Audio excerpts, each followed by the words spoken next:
Allez, maintenant on va corriger la dictée de jeudi sur le son G, G. Donc d'abord, il fallait écrire des syllabes. Donc pour la première syllabe, il fallait écrire ga, ga. Quand je dis ga, d'abord j'entends G, G, donc il me fallait la lettre G, très bien. Et pour faire ga, il fallait mettre un A derrière, très bien. Ga. Ensuite, il fallait écrire G, G.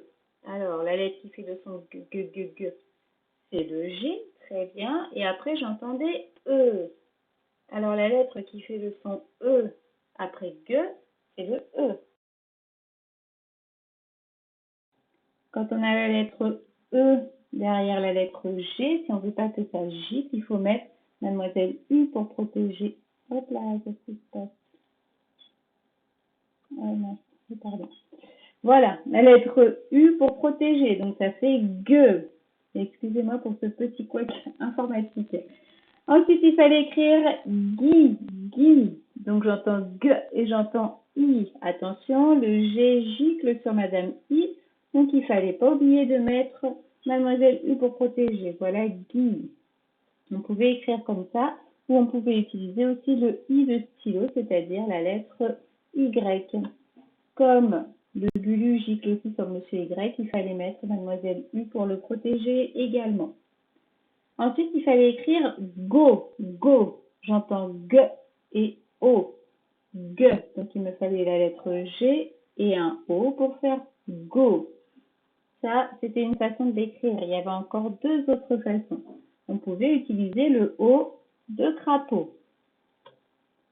Pas de souci. G et O-A-U, ça va. Parce que derrière le G, on a un A. Mais attention, si on a utilisé le O de chapeau cette fois, voilà, il fallait penser à mettre le U, puisque le O de chapeau commence par un E.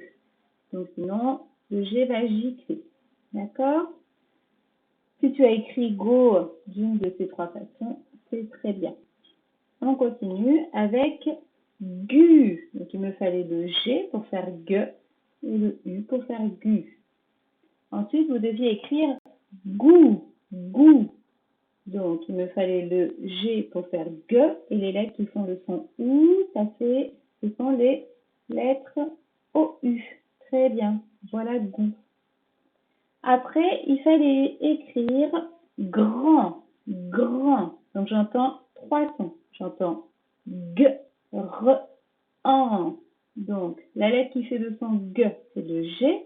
Et pour faire gr, derrière, il fallait rajouter un R. Et ensuite, AN pour faire le son en. Ou alors, on pouvait écrire avec EN pour faire le son en. Donc, toujours le G et le R. On continue. Il fallait écrire glon, glon, glon. Donc, j'entends encore une fois trois sons. G, L, on. Alors, la lettre qui fait le son G, c'est le G. Très bien. La lettre qui fait son L, c'est le L. Donc, il me fallait G, L. Et pour faire le son on, il me fallait O-N. Voilà, glon. Ensuite, il fallait écrire glais. Alors, glais, il y avait plusieurs façons de l'écrire, mais ça va toujours être les deux mêmes premières lettres. Glais. Même chose, j'entends G, j'entends L et j'entends S. Alors, G, c'est la lettre G, L, c'est la lettre L, L, et après, il faut rajouter la lettre ou les lettres qui font le son S.